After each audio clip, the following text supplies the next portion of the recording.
नमस्कार, मैं हूं आपके साथ कोमल गुप्ता। आपका अपना 9 साल पुराना सबसे भरोसेमंद number 1 news channel voice TV UP और हमारा नया चैनल वी भारत में आपका बहुत स्वागत है। खबरें सबसे पहले और सबसे तेज देखने के लिए वी भारत चैनल को सब्सक्राइब कीजिए। चलिए खबरों की तरफ चलते हैं। यह खबर है फिरोजाबाद से। अधिकार सेना के राष्ट्रीय अध्यक्ष पूर्व आईपीएस का जिले में हुआ आगमन। माल्यार्पण को नहीं खुला अंबेडकर धर्मशाला का गेट। मुख्य द्वार पर ही माला डालकर नमन करते हुए बढ़े आगे। बता दें, वर्तमान जिलाध्यक्ष की कमजोर नजर आई जनता पर पकड़। पूर्व निर्धारित कार्यक्रम के बावजूद नहीं खुलवा पाए धर्मशाला का गेट। बोले अमिताभ ठाकुर रहे 11 जिलों में एसपी। फिरोजाबाद में मिली बेइंतहा मोहब्बत। अधिकार सेना के राष्ट्रीय अध्यक्ष अमिताभ ठाकुर के जिले में आगमन पर उन्होंने शहीद स्मारक पर शहीदों को श्रद्धांजलि दी।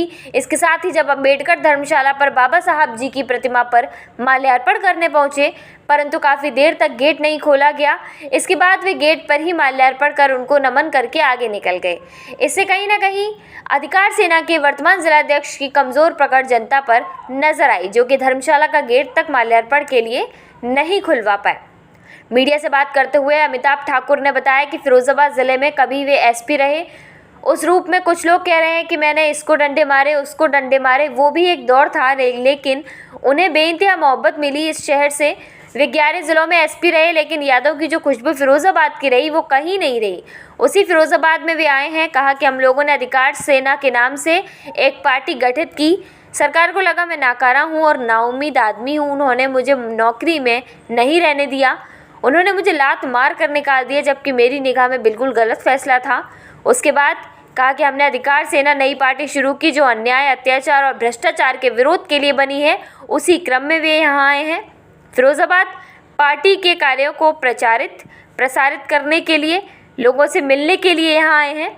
उन्होंने कहा आज खासकर स्मारक पर वे गए, शहीदों को नमन किया। उनकी खुशनसीबी है, शानदार तरीके से कार्यक्रम का शुभारंभ किया।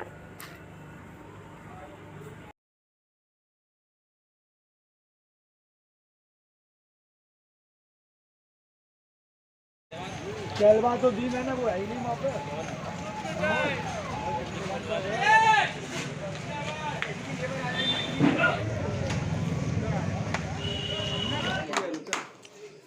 ऐसा है ना सर, हम सब लोग घर के बच्चे मेहनत बता देंगे। हम जान रहे हैं कि बहुत छोटी छोटी होंगे तो बता देंगे, ठीक है। यहाँ तक ना लेकिन पानी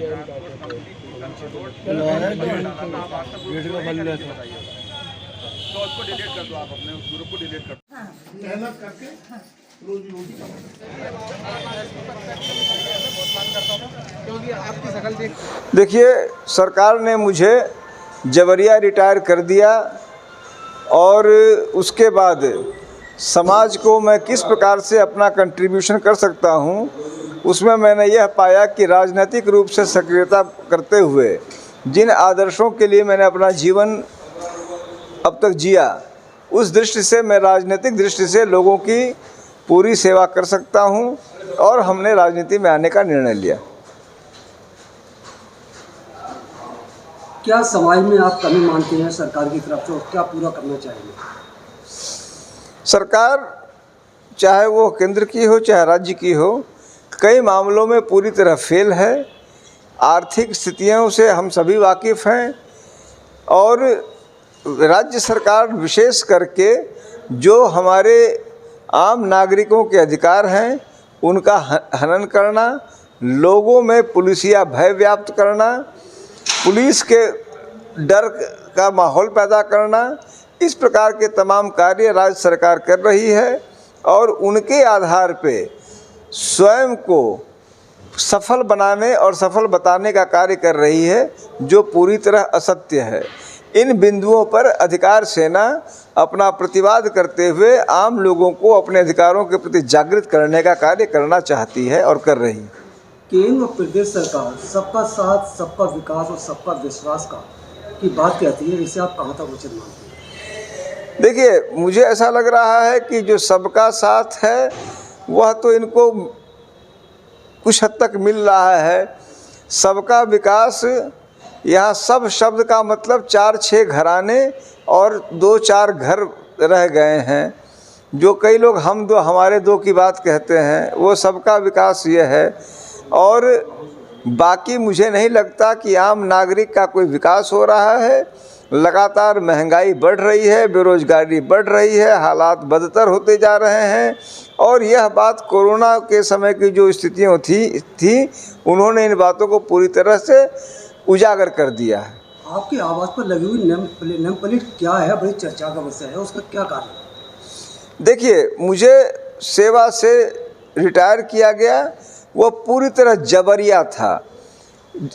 उस तरह का रिटायरमेंट तब होता है जब आदमी बीमार हो, मानसिक शारीरिक रूप से अस्वस्थ हो। मैं न तो मानसिक रूप से वर्तमान में अस्वस्थ हूँ, न शारीरिक रूप से, फिर भी मुझे सेवा के योग्य नहीं बताते हुए भगा दिया गया। तो मैंने जबरिया रिटायर्ड लिखा। फिर मैंने यह सोचा कि मैं 2024 के चुनाव को मैंने बलिया से लड़ने का निर्णय लिया है। हमारी पार्टी ने ऐसा निर्णय लिया है और इसके लिए हम लगातार बलिया में आना जाना और बलिया में अपनी टीम बनाने का कार्य प्रारंभ कर चुके हैं। भारतीय जनता पार्टी का वर्चस्व काफ़ी हद तक है, जहाँ विपक्ष शून्य की तरह नजर आता है, खामोश है। ऐसी परिस्थितियों में किस तरह से आप सामना करें? देखिए, हम किसी भी तरह से आज के समय भारतीय जनता पार्टी के सामने और तमाम बड़ी विपक्षी पार्टियों के सामने कहीं नहीं उतरते हैं। लेकिन जैसे कहते हैं कि एक टिमटिमाता हुआ दिया भी अंधेरे के लिए बहुत होता है। हम अपने आप को वह प्रकाश पुंज मानते हैं, वह छोटी सी ज्योति मानते हैं जो सच्चाई और ईमानदारी की न सिर्फ बात करता है बल्कि उस दिशा में चलना चाहता है। अतः देश और समाज को अधिकार सेना जैसी पार्टी की नितांत ज़रूरत है, जो न सिर्फ सिद्धांतों की बात करती है, उस पर चलना भी चाहती है। और इस रूप में हमें विश्वास है कि हमारा किसी से मुकाबला इसीलिए नहीं है कि वो बड़ी पार्टियां हैं, हमारी छोटी शुरुआत है। लेकिन लोगों तक लोगों के अधिकारों की जागृति हम कर पाएँ, अपनी पार्टी के मूल सिद्धांतों को पहुंचा पाएँ, हम वर्तमान में उसी को अपनी विजय मान रहे हैं। मैं एक एडवोकेट भी हूँ और उस रूप में कहिए मैं बेसिकली जो लोगों की मदद करती हूँ, तो वो एक तो मानवाधिकारों के उल्लंघन का जहाँ मामला होता है या फिर जहाँ व्यापक पैमाने पे भ्रष्टाचार है, तो उस दिशा में काम करती हूँ। पारदर्शिता और उत्तरदायित्व दोनों जीवन के लिए ज़रूरी हैं, शासन सत्ता के लिए ज़रूरी है। और जहाँ उन दो चीज़ों की कमी होती है, या तो अधिकारियों की जो जिम्मेदारी है, जो काम करना है, वो नहीं करते, उन मुद्दों को उठाती हूँ। साथ ही जहाँ लोगों के मानवाधिकारों का उल्लंघन हुआ हो या उनके जो विधिक अधिकार हैं उनको नहीं मिल रहे हैं, उनके प्रति कोई अन्याय हो रहा है, तो उन मुद्दों को मैं उठाती हूँ। आपके इस कार्य में किसी तरह का कोई बाधा भी महसूस होती है? से देखिए, पहले जब मैंने शुरुआत की उस समय तो ऐसा नहीं महसूस होता था, लेकिन उसके बाद जैसे जैसे जब जो मुद्दे मैं उठाती थी और उनमें ताकतवर लोगों पे उसका असर पड़ने लगा, उसके बाद से काफ़ी परेशानियां हुई।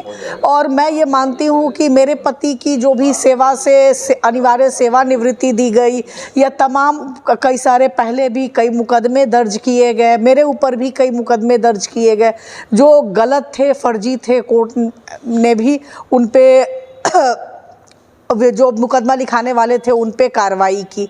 कुछ मुकदमे हैं अब की सरकार द्वारा दर्ज कराए गए हैं, वो न्यायालय में है, तो उस पर टिप्पणी करना सही नहीं है।